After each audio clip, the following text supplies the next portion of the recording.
Joe Mays and J-Raff Show, giving you weekly sports analysis, opinions, and discussion. Now, here are your hosts, Joe Mays and J-Raff.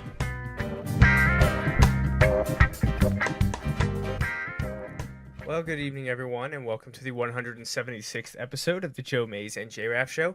I'm one of your hosts, Joe Mays. Alongside of me is co-host J-Raff. Yeah, it's good to be back. We had a lot to talk about last week, and I'm sure some of that will run over into this week. But good, interesting topics, and glad to be back for another week yet.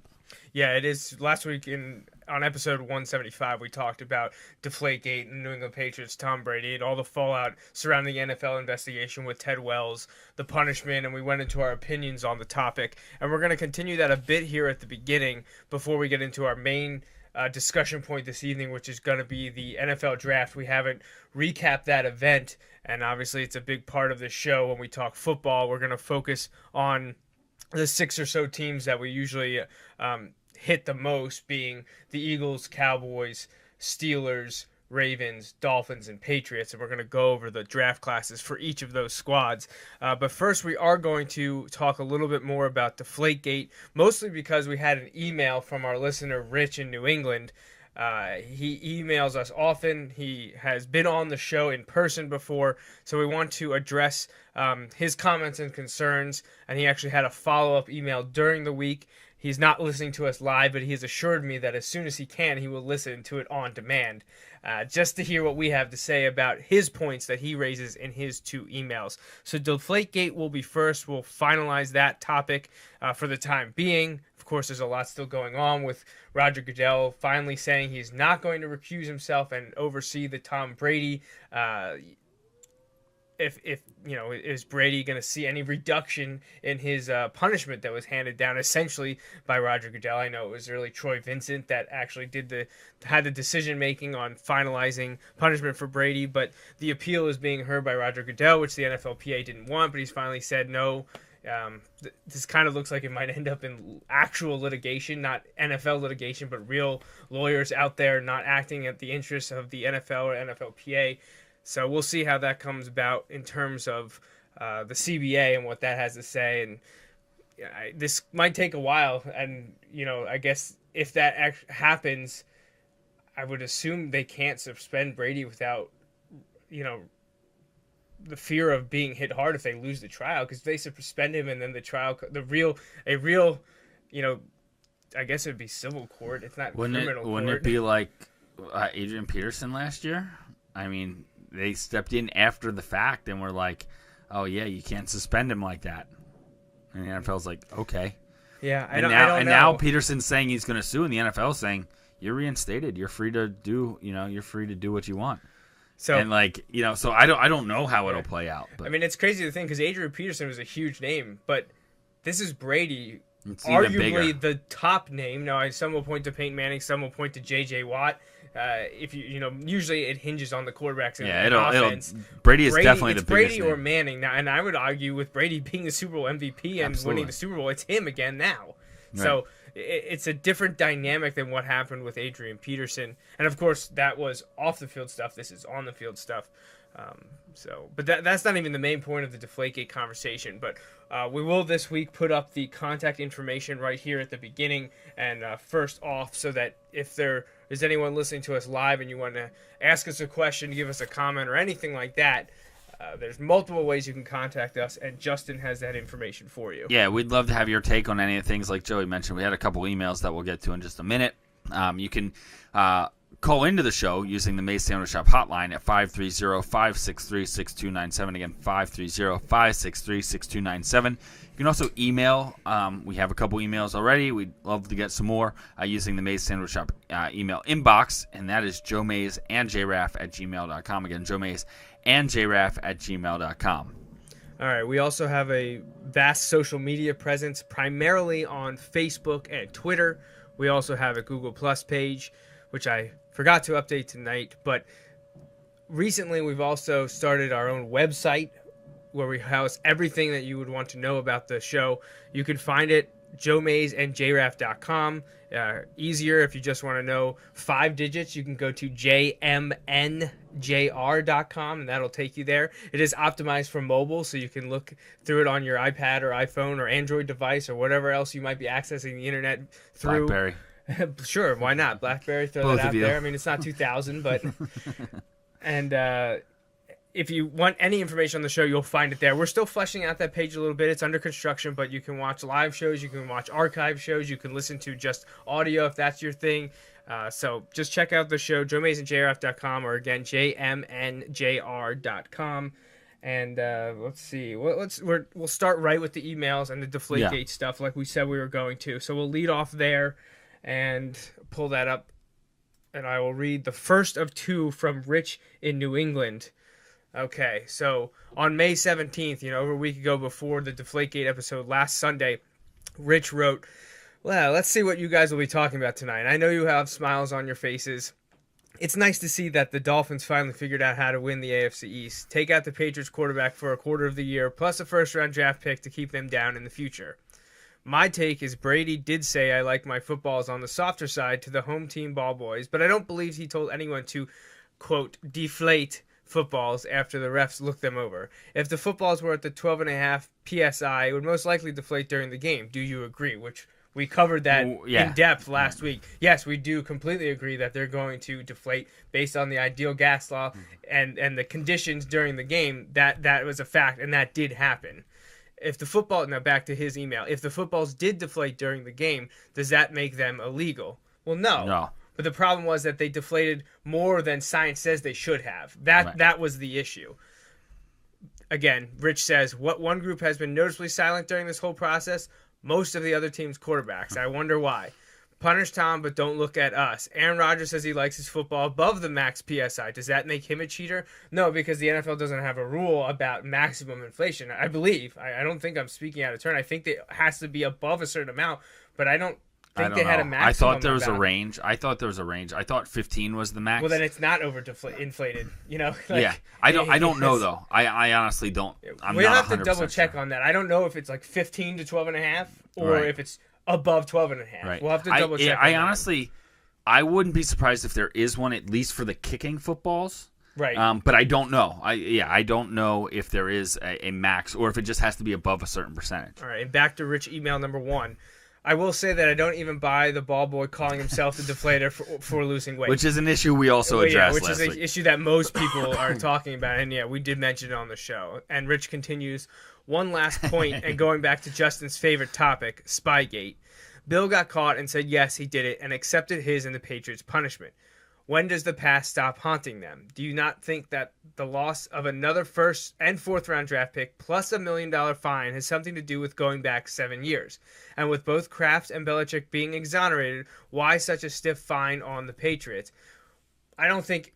I mean, sure, Kraft was exonerated. Oh, he's talking about this time. Yeah. Kraft and Belichick were exonerated, but I mean, it's the program in general. It's not based on the owner. If the ownership had changed, I don't think outcome would have been any different. And again, I don't know specifically, but there was talk about some of the penalties, not just Brady's suspension, but some level of the penalty being for lack of cooperation, right? And lack of transparency, which we covered in depth last week. And I can agree with that. I do think he has a good point with the idea of when he talks about, do I think some of this has to do with Spygate? Absolutely, I do. Well, and I don't mean just from me. It's a valid point from him and also from the NFL, though, too. I think, and just to kind of answer that, and again, I'm not answering necessarily the question of fairness here, but I think some of that has to do with, at least from the fan / hater standpoint, the reason it hasn't gone away in like our minds is because the league and the Patriots were anything but forthcoming with what actually happened in that breakdown and what went into the penalties and everything like that, including like they came out and said, here's what everything was, take it at face value, and we destroyed all the evidence. Right. Fair or not, that's going to lead to permanent questions of what was really on the tape. Like what, how much help did they get from this? How much, again, they took their punishment for that, and I understand that in a way you have to move on. But I also think without ever fully being aware of what exactly happened to every detail, I think there's at least some level of question that's going to remain until the people change. And we talked about that last week. Belichick is still there. If this were a different coach and a different owner and a different quarterback, like, I know Tom Brady wasn't the guy videotape, stuff like that. But, if it was a complete rollover, then there might have been like, well, it's completely unconnected. If you have a full, sweep of changes, but I think if at least one of them was the same, right. I think they're still going to get hit pretty hard. Maybe not because it's all the same.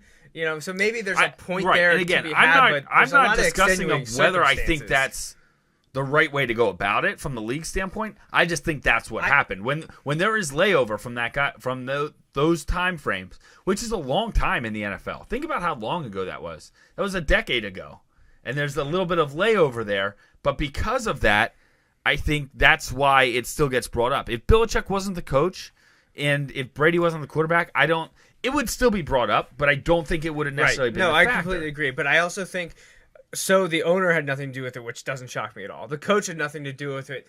A little bit.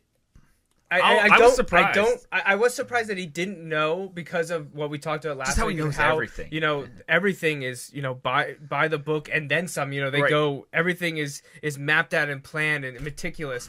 But they say in the investigation that he had nothing to do with it. Fine. Why is there still a fine on the Patriots, other than the points that we just brought up, being the same group of people from 7, 8 years ago with Spygate? There were Patriots employees involved. It was still an organization thing. Jastrzemski and McNally were involved. They were paid Patriots employees, even if they were part-time or whatnot. And to use a term from our favorite group, the penalties on the Patriots were basically a lack of institutional control. Oh, yeah.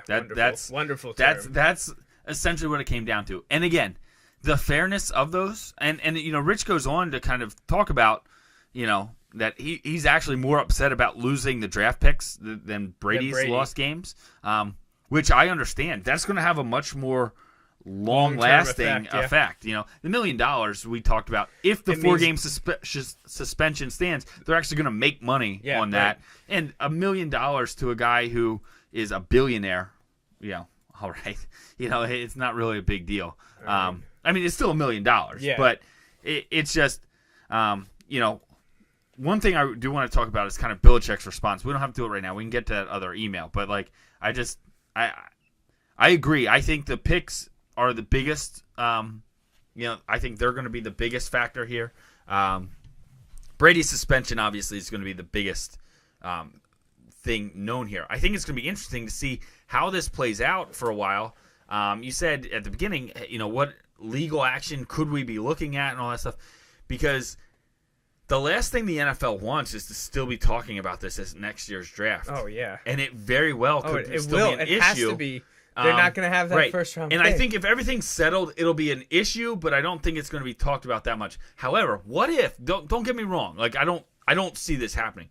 But what if Brady being suspended and there's a downward spiral and they go to having a top 15 pick next year? It's not going to happen. Story. It's not going to happen. Right? But imagine if the team that's 13th in the draft pick.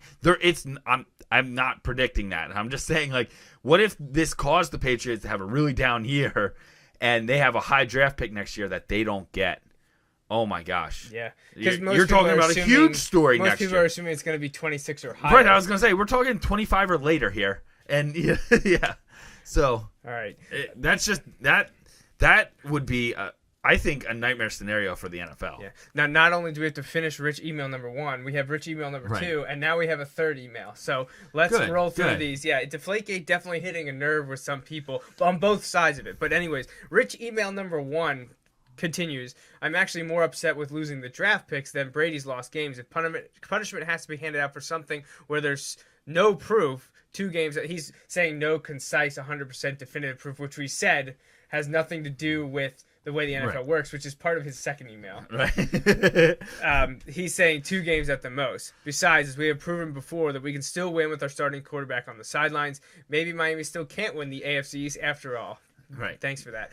I will be watching tonight. This was last week. I will be watching tonight between those stupid commercials. Got to figure out how to get rid of them. I know how to get rid of them, Rich. You're if not going to like pony it. up a lot of money, Maybe, we will get rid of the commercials for you. But we gotta see the dollar Here's signs the idea. rolling Instead in. of New England fans running a GoFundMe campaign for them, if they run one for us, then we can talk all the Deflategate they would like without commercial interruption. Actually, one of the features of... I don't know that that's our best selling point to our New England GoFundMe crowd, though. Right, so we can set up a GoFundMe page, a Kickstarter, a Patreon or Patreon or however you say it. But we are going to put a donation link on the website. So we'll put that out there. So if you feel like sending some money our way, why not? I hate to tell you, it's like $100 or $200 a month to get rid of those ads. So if you have like $2,500 lying around, this isn't just for Rich. This is anyone out there listening. If you have like $2,500 lying around that you want to give us per year, go right ahead and we can get rid of those commercials. We'll have a whole ton of stuff. I mean, we could take the show big time. But yeah, and I'm being truthful that there will be something on the website. And if anyone feels like flushing us some money, we're going to take it. And it is going to go into the show because we want to make this bigger and better. But anyways, I digress. And back to Rich's final thoughts from email number 1. And Joe, I can get Patriot tickets to the Eagles game for you and any Eagles fan you might know. Your one and probably only Patriots fan, Rich. So that was email number 1, and we thank him for that. Now, he listened to the show last week. Didn't have much to say during it. We didn't get any comments from him while we discussed it last week. But we do have a second email from him. To be fair to Rich, at least after email 1, we'll see where we stand after email 2. But for email 1, I have to give him credit. That was a much more fair and reasonable response to what, or maybe prediction. Other stuff we saw out there. Which to we talked what about I at saw. the end of the show last week. So I have to give Rich credit there. That I thought it was going to be more of an on the offensive email, and it wasn't. Now, we still have email 2 to get to yet. Let's get to that. We'll talk about that. So, Rich's second email in the Maze Sandwich Shop email inbox came actually today, just 7 hours ago. Unfortunately, he's unable to listen to us live, but he's going to watch the show on demand through Ustream or YouTube, hopefully by going to our new website and spreading the word out there about that. But Deflategate email number 2 from Rich in New England, and this is what he has to say. First, I want to say more probable than not, I will not get to hear your show tonight to defend my team due to family and friends cookout at the campground where they're staying. But I know I will get to listen as soon as I can get to the tape delay. So please be kind. No, thank you. Anyways, Rich says, so you said last week we were being kind during that commercial break. Right, yeah. And all the bad stuff went during the commercial break, so you didn't have to hear it. So you said last week nothing exciting would happen during the week, and then Robert Kraft goes and upsets Patriot Nation with accepting the penalties handed out by the commissioner. For the past 4 months since the Super Bowl, which my Patriots won, in case you forget, with properly inflated footballs in a perfect atmosphere, all you've heard about is Deflategate instead of the NBA or hockey playoffs. We as Patriots fans wanted a battle with the NFL to prove we had nothing to hide. Now, I know that Justin and Anti-Patriot Nation are more probable than not. Joey will say they must be guilty because they accepted the penalties. I guess we'll have to wait until Brady has his time. Your faithful Patriot fan listener, Rich. Okay, the only real points that we want to talk about here, I think, is first our opinion on them accepting the penalties, whether or not they're guilty, and also, do the Patriots have anything to hide? I don't know if the Patriots organization had anything to hide. So, I mean, I don't know how much more they could investigate, though. Right. They were kind of restricting, I think, McNally from that follow-up interview. So maybe there is something there. I don't think they had to accept them for me to think they were guilty. I was going to think they were guilty, right. Whether or not that's they kind of where I stand. I honestly, I do kind of want to give Kraft credit where I feel it's due, and I think the way he words it here, that Kraft upset Patriots Nation. They wanted a fight, and I think Robert Kraft is a billionaire. He knows when he should. You know how you make $1 billion fights. by making good decisions, not always making the safe decision or the decision that will please the people, but you make the best long-term decisions. Right. That's exactly what I was going to say. More importantly, you're not making rash decisions or decisions based out of emotion. I thought the thing that summarized his point the most, not was, that he, not begrudgingly, I forget what exact word he used, but how what I thought was more important was how he said, if he had to make this decision a week ago, he might have, stood his ground and taken it to court. But having waited, that time, and his idea of the 32 over the 1, and how he's preached that at other times, and he feels he has to go with that now, even though it hurts him as the 1. I have to give him credit there, because absolutely. if we've seen it a lot where the NFL, maybe not the individual teams, but where the NFL will say it's all about the shield, and then they do something that doesn't necessarily show that it's all about the shield necessarily. But in this case, Robert Kraft, he has said that in the past. He's on the record as saying that in the past, and he's done those things. And it sounded like he wasn't going to go that path. And everybody's like, oh, is he going to be the next Al Davis? Is he going to be the next Al Davis? Suing the league, which is actually in the bylaws that you can't do anymore, stuff like that. Well, no. When he had time to digest it, he said the league and the health of the NFL is more important than this particular issue with the Patriots. And one, I agree with him on that. And second, like you said, I agree with him on that as well. Props and kudos to him. I'm sure, he's got his grit his teeth, but maybe he honestly thinks that they're innocent. That's fine. I mean, a lot of times people that are on the wrong side of these decisions maintain their innocence, but you kind of have to move on. And that's what he's decided to do. I give him all the credit in the world for that, because I don't think there was another owner out there that agreed with him to go after, like you said, suing the league, which is technically illegal by their own bylaws. You cannot do. And, and like you said, the point about it's all about the shield. It's not the 32 teams. It's the NFL, the logo that's because out there. Without the NFL, we've seen it, not us so much, as a lot of it's happened when we were really little or before us, but we've seen where they've tried to start and have players at a similar level try and create. It's the league that makes it work. It's the league that makes it work, not the individual teams. It's the league. You put the NFL on it, and that's how it works. I don't want to go off into a tangent here, but real quickly talking about the league and the ownership and the way that the administration and the commissioner's office and all that works to keep the league flowing. I saw an article, and this is by Pro Football Talk, lawyer by trade, talk about how the employees, the players, get 50% of the revenue or whatever the breakdown is. It's 50% of whatever. But he's saying that they don't hold any equity. And it was like, I was just like, in what deal, what market do the employees ever hold equity in the business and they ever earn that?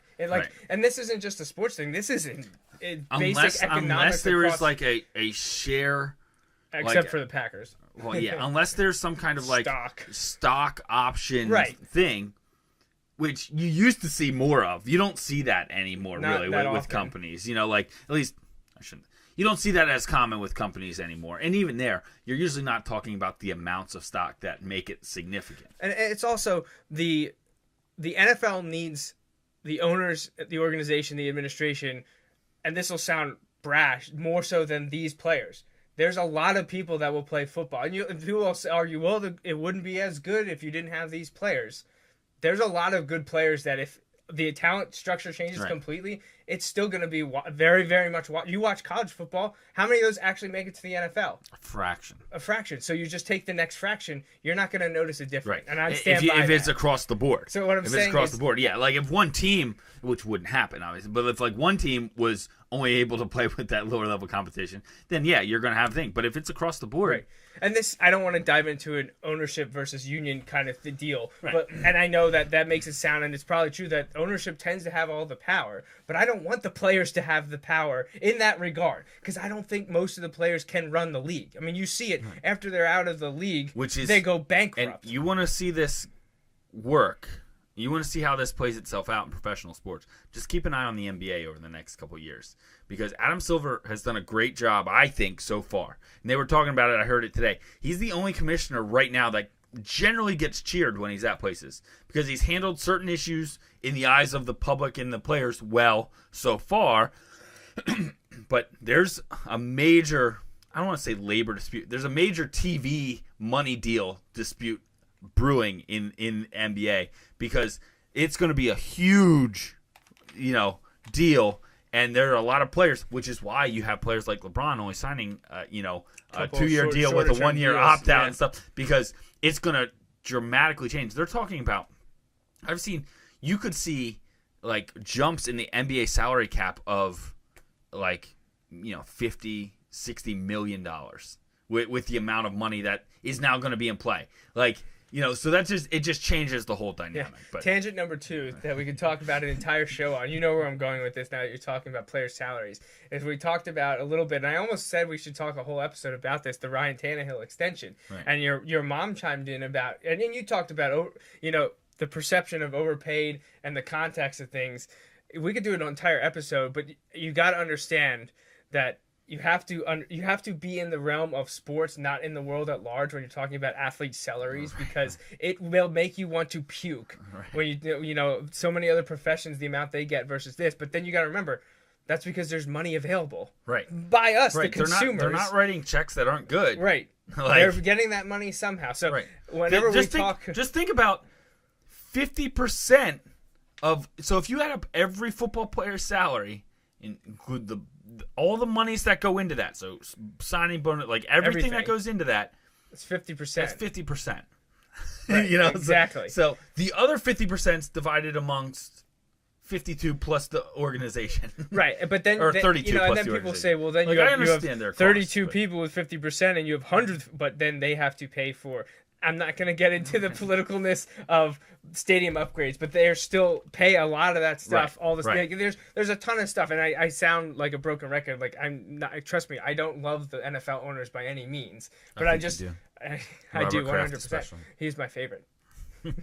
But there's always two sides to everything. Right. But anyways, the Ryan Tannehill thing, that was a ton of money.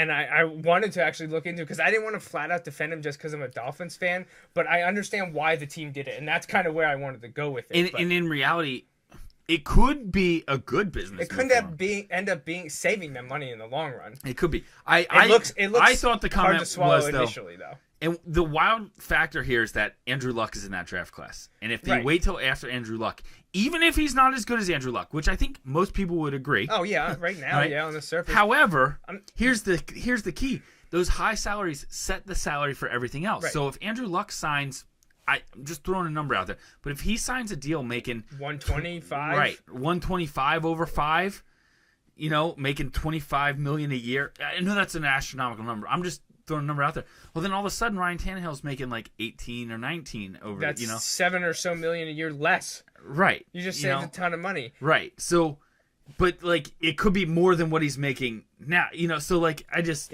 But we could do an entire episode on player salaries in the context of the game.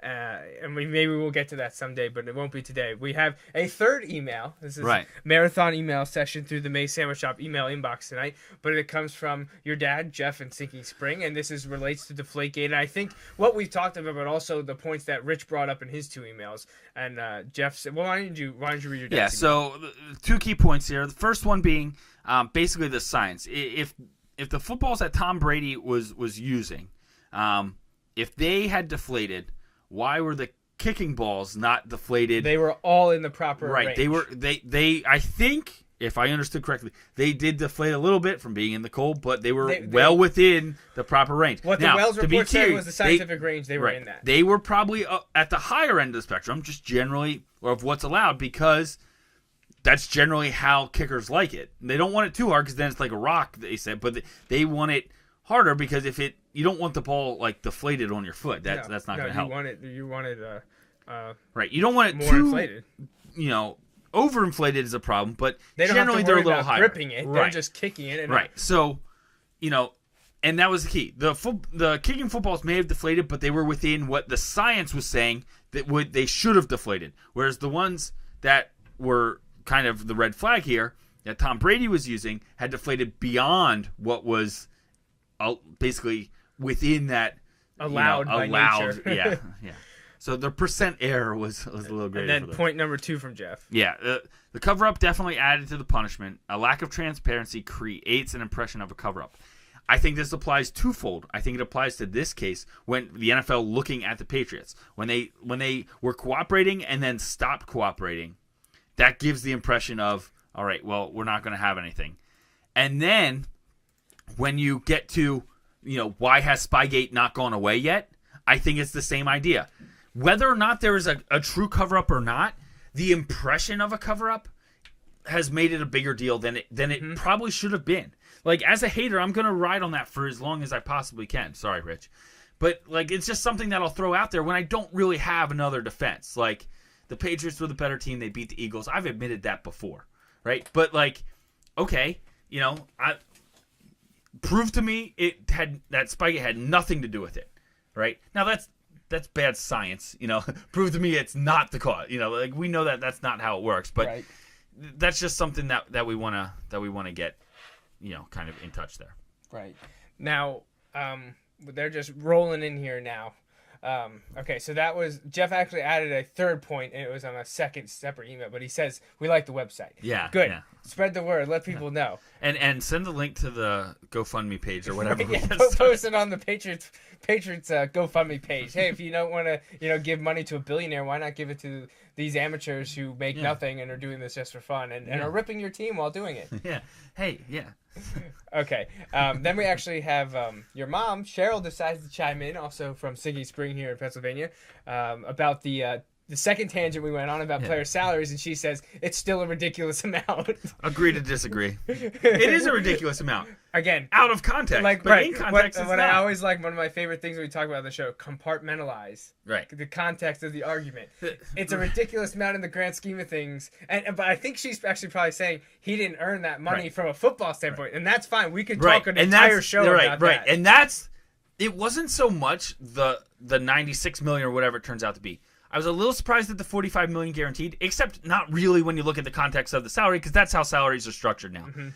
I was surprised that they were so ready to sign him now. I saw his numbers. They wanted to get out ahead of the other guys. Right. And that's what I think the bigger talking point is. Philbin must be convinced that this is his guy. That this is the guy. Which, that was the bigger talking point, I thought, than the salary itself. Was, man, the Dolphins are all in on Tannehill. Like, that he's their guy, and I think that's what Philbin's saying, because if he's not, Philbin will be fired way before that guaranteed money runs out. They think they're in it this year. This is before the Tom Brady suspension. When Stephen Ross took over the team, now this is 5-6 years ago. It came out this week that he was saying, now's the time. Now is the time. Why? Because next year, their salary cap is a mess. They're like $17 million over the salary cap. And I don't want to give my opinion or look like a biased homer or anything. And I shared this. I think I shared it on the Joe Mays and J-Raff Facebook page.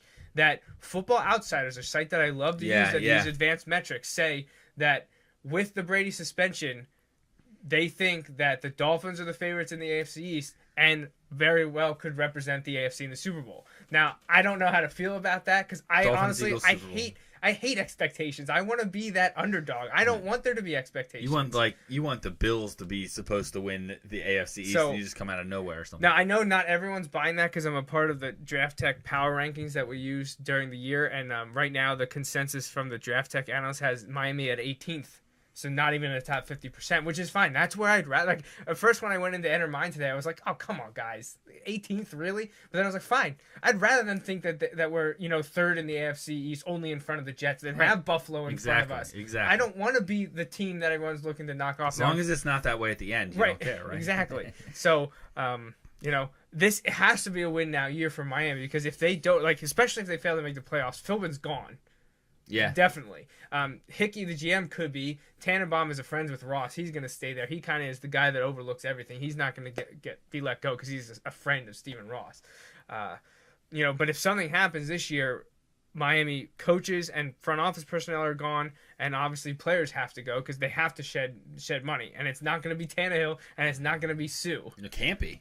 Exactly. Too much guaranteed money. You'd be paying them, and the cap hits would make it worse. We'll get into a huge NFL preview, obviously, in the coming months, and we'll talk about each division, maybe even more. Maybe we'll do 8 shows since we talk so much NFL. Maybe we'll do each division, 1 episode on each division.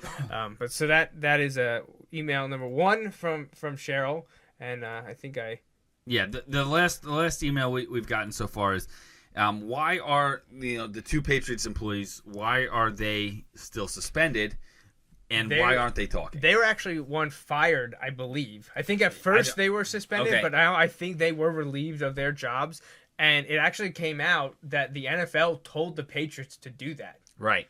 Which a lot of people also are like, that makes no sense. Why? Like, why? I think Why did they do that? You know, everyone screams collusion and the relationships between Goodell and Kraft. You know, maybe it's the NFL trying to save face as well by you know, we're hammering you because you disgraced the game, but there might be something else in there. So let's calm down the masses and get rid of these people and you know, let's stop it there. Right. And why aren't they talking? Who knows? Like when you look at it into it, like they know where their allegiances lie, you know, like, and I'm not saying that's the case, but I just look at it. You see it all the time in sports. Look at, what was the guy with Bonds? Went to jail. Just everybody thinks they know exactly what happened there. But the guy won't talk. He went to jail for Bonds. And because of that, Bonds probably takes care of him for life. Yeah. Why aren't they talking? Was there some kind of backdoor settlement between Patriots? Did Brady have a hand in it? Why aren't they talking any more than they already did with the Wells investigation? Right. Why aren't they? Why out did there they for talk blood? and then decide not to talk again? Right. Like that's a big question. I think the NFL wanted to know that too. Right. So something obviously happened there. We have no idea, and it would as much as we want to speculate the worst, like you just said, we just don't know. We don't know. Right. But because the Patriots, I am going to speculate the worst. We're going to end it there, the Deflategate discussion. But if you have any more to say about this heated topic that's been dominating the airways for a while, which I know a lot of people are getting bored with and want us to move on, which we're going to do. But again, you can contact us in the May Sandwich Shop email inbox is great, but we also have a variety of other ways, Facebook, Twitter, and actually through our new website, again, jmnjr.com or joemaysandjraff.com. If you go to the contact page, there's a form there that you can submit an email to us, but also at the bottom, it's called SpeakPipe. You can actually leave a voicemail that we can play on the next show, which is a great way to interact with us. So anyone that has a microphone attached to the computer, you go over there, click the button, record a 90-second message. We can play it on the show. They also have Android and iPhone or iOS apps. If you have an iPad, iPhone, or any other smart device, you can record a voicemail for us and we play it on the show. So that's another great way to contact us. And maybe we'll have another Deflategate discussion in the next few weeks whenever we have another show. But the main point of the show, which we have about 8 minutes left to cover, is the NFL draft. So we're going to run through that really quickly because I don't know how much more we'll get to talk about the NFL draft. So we'll move right along to that topic here with a few minutes left to go. The NFL draft was a couple weeks ago. It was held in Chicago. First time it wasn't in New York in a long time. It was April 30th to May 2nd. And Jameis Winston was the first pick by the Tampa Bay Buccaneers. The Eagles were unable to trade up to get Marcus Mariota at 2, which he went to the Titans at that spot.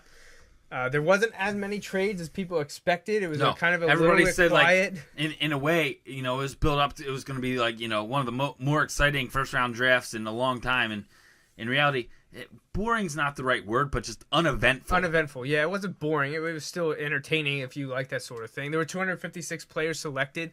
The biggest group to be drafted. Shouldn't surprise you if you listened to the show a few weeks ago leading up to the draft. 35 wide receivers. It was a very deep wide receiver draft, and some of the teams we're going to talk about in a few minutes, they went and got the guys that they thought would help them. It doesn't surprise me. And just think about it. How many times do you see teams have 4 wide receivers on the field at one time? You see that a lot more. What other position are you playing 4 of that position at the same time? And it's not offensive line, because there you're gonna split it up into guards and centers and tackle. So those are different positions. So you play 4 of them at a time. You need to have good wide receivers. Yeah, absolutely.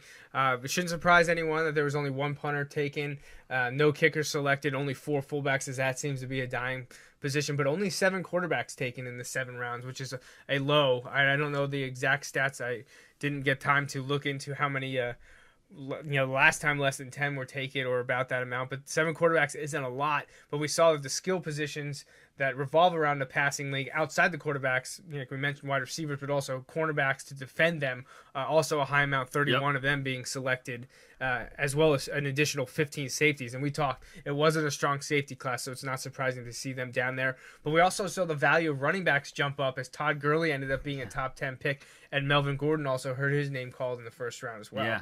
So, last year I don't think there were any running backs taken in the first round, and this year there were 2. So that was kind of interesting. All right, so let's start with the main team that we like to talk about around here because of our geographical location, and that would be your Philadelphia Eagles. They actually ended up landing a guy in the first round that we talked about a lot on the shows leading up to the NFL draft, and that is Nelson Aguilar, the wide receiver from USC, picked at 20. What are your thoughts on that pick? I like that pick. We had originally talked about it, possibly, maybe in the second round, but from the way things were going and just the talk of a lot of things, I don't think that was going to really be there. I don't think he would have been there in the second round when they got there. We kind of said that when we were doing this. Right. Like, if he's there, this is a great pick. I don't think he'll be there. But I honestly didn't think they were going to get him because of that. But that's who I wanted them to get in the second round. So I was pleased. I was really pleased with that first pick. When the draft as a whole, like, I don't know if we want to get into that yet, but they picked wide receiver at the first spot, and then 3 out of their next 4 picks were cornerbacks. Eric Rowe out of Utah, I like that pick. It's not like a jump off the page. I'm not like overly excited, and if anything, I kind of really like the Ja'Cory Shepard and Randall Evans picks. Just because they were later, maybe. Not that I don't like the Eric Rowe pick. I think that's fine. 3 cornerbacks is interesting. Especially because they had gotten some secondary help in free agency. I think they saw a weakness and they decided they needed to fix it. Right, and then they finished out their picks with a defensive end from Boston College. I believe he's huge, isn't he? He's like 6'7" or something like that. I believe he is a mammoth man. Yeah, 6'8", 285. Right. So he when will I guess play 6'7", I was on the small. You were side. small, yeah. He'll play opposite Fletcher Cox at that 3-4 DN spot. Right. So I like what they did. I feel like they upgraded at some positions of need, wide receiver and cornerback. I was surprised they didn't necessarily spread it around a little bit more on defense, with just picking some different positions. But if they liked the guys they got, that's fine. I was surprised they didn't go offensive line anywhere. That was the only surprising part, and I think it's the only thing preventing me from giving them a solid A. And Chip Kelly has said that's because he feels offensive line can wait till next year. Okay. Hey. I would have bought that a little bit more if he said that going into last year's draft when you're coming off having everybody healthy for all 16 games. This year, where your offensive line was a disaster, I think that's a little bit of a harder sell. But listen, I'm willing to go with him, and if that's what he thinks, maybe having the injury rash that last year on offensive line, maybe you'll get lucky this year, and that won't be an issue. So I think they have some good offensive linemen yet. I don't think that's necessarily the issue. I'm worried about injuries and depth. Overall, I'd give the Eagles a solid B grade, and I think if they would have added some depth along the line, I could have bumped them up to a high B or a low A. I love the first 2 picks. Aguilar, while maybe a little high to some, I think that's fine. When you factor in need, I think it's great. And I know if you say the depth of wide receiver class, well, maybe you could have gotten someone a little later and used the first on someone else. I think Aguilar was worth a first round pick. I don't think the Eagles really, gave up. They can give up anything to get there, but I don't think they passed on anyone that would have helped them any more. And actually, Kyle Krabs, who we had on from the NFL Draft Evaluator, he had, I believe, Aguilar way up there on his list. They also had Eric Rowe, I think, highly rated as well, cornerback or safety. That's the thing. Rowe can play either spot, and that's why I like the versatility that he brings to the Eagles. Hicks, he had some injury histories, which shouldn't surprise you with Chip Kelly, the way he's operated recently. I think maybe they took him a little early, but you see they ended up not picking in the 4th or 5th round. Now, I know there was some movement before and after the fact, but if they could have gotten him maybe a little later, I would have been a little happier. But if he's healthy, hey, maybe he'll replace Kendricks if they get rid of him. D'Amico Ryans is always injured as well, so he could see the field. But based on the first 2 picks, I think the Eagles had a very, very solid draft. Right, yeah. So I think they were solid. I don't know, I don't think they're turned too many heads there, but that's okay. I'm okay with not going after the flashy picks. It would have been fun to get Mariota, but I think they did the right thing by not mortgaging the future to get him. Other than the first 2 picks and their undrafted free agent splash, I don't think the Cowboys had a very good draft when you just evaluate as a whole. Right. But when you look at what they did with the ones that matter, Right. I think they did a great job. Right. So as a whole, looking at it, I'd probably give it a high C, a low B. And the reason that I get it to a low B is because of how well they did with pick 1, pick 2, and in the undrafted free agent. But rounds 3 through 7, I don't see anything that really stands out to me. Maybe good depth players, but I don't really see anyone that's going to excel or contribute a lot, at least immediately. But pick number 1, Byron Jones, skyrocketed up draft charts from UConn. He's an athletic freak, and he's already demonstrating that for the Cowboys in OTAs and the rookie minicamps. So he looks, at least on paper, and I know there's big really ifs, but he's looking good. On him being the next Claiborne, if that could. You would like that, yeah. Then next, they finally stopped the slide of Randy Gregory, who was at one time was thought to be a top 5 pick. Some people said they had him, not necessarily that he would go number 1, but he was their number 1 player in the draft. Now, stuff came up with off the field issues, as well as his size. I think not a benefit. That's not the right word, but it seems like there's at least a firm grasp on what some of those off the field issues are now. And that's the key into putting him in a position where they may be able to address and hopefully prevent further off the field issues, which is key because it seems like there was a while there where he wasn't really getting the help that is necessarily needed for him. Right, and then, but yeah, overall, maybe not some great picks, in the second and third days. However, they got potentially 3 first-round talents. Yeah, when it boils down to it, you got a guy that could have been everyone's or some people's number 1 overall prospect, definitely a top 5, at worst a top 10, fell to pick 60 because of the issues that arose.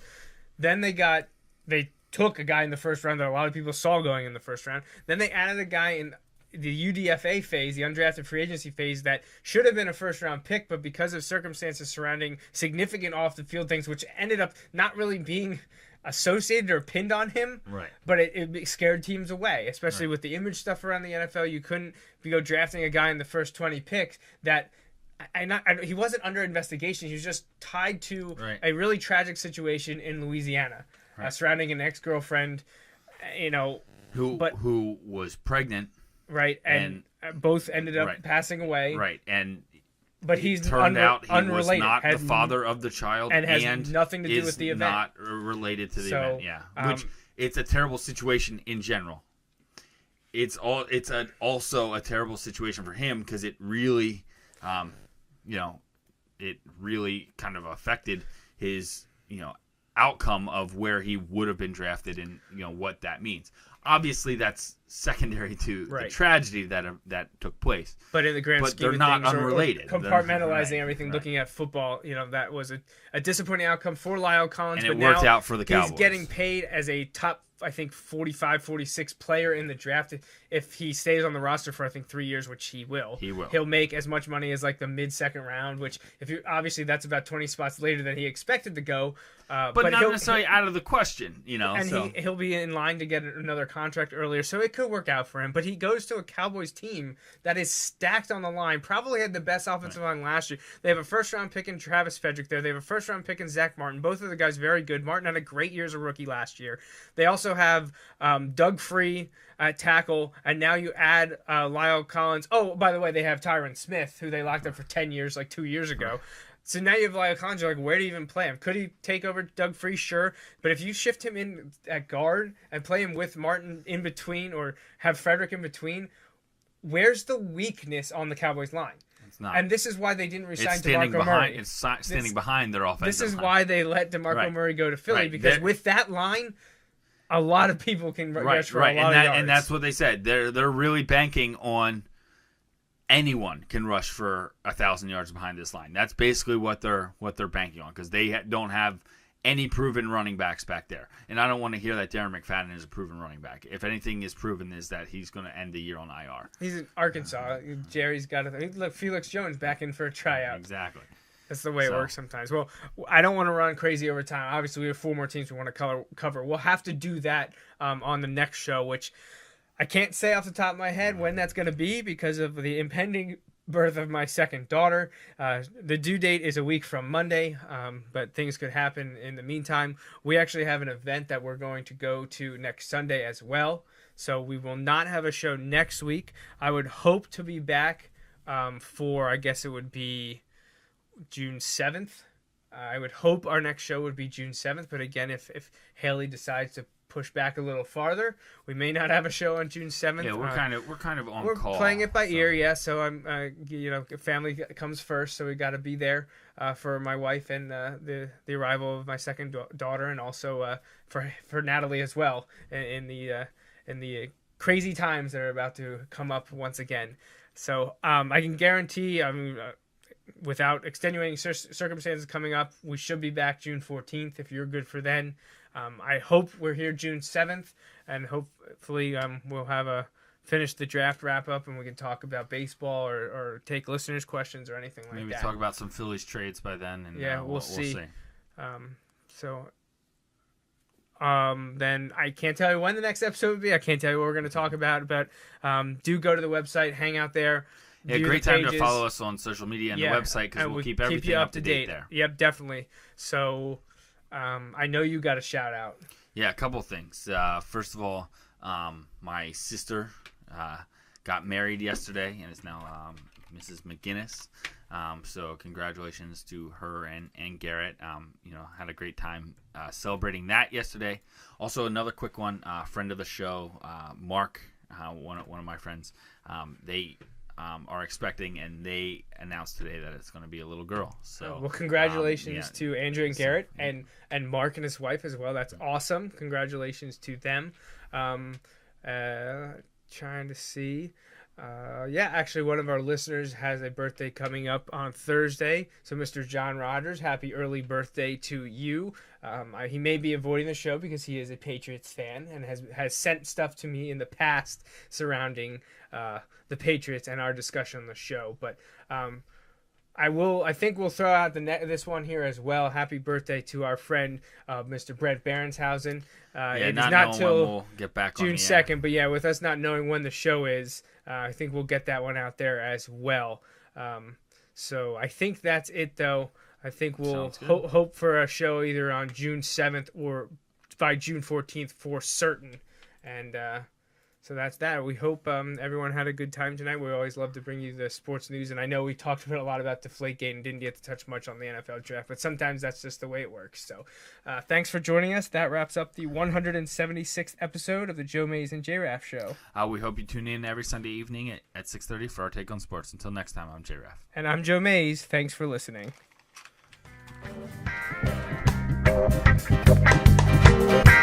Thanks for listening to the Joe Mays and J-Raff Show. Don't forget, you can download each episode of the show from the podcast section of the iTunes Store. We'll see you next time, and thanks again for listening.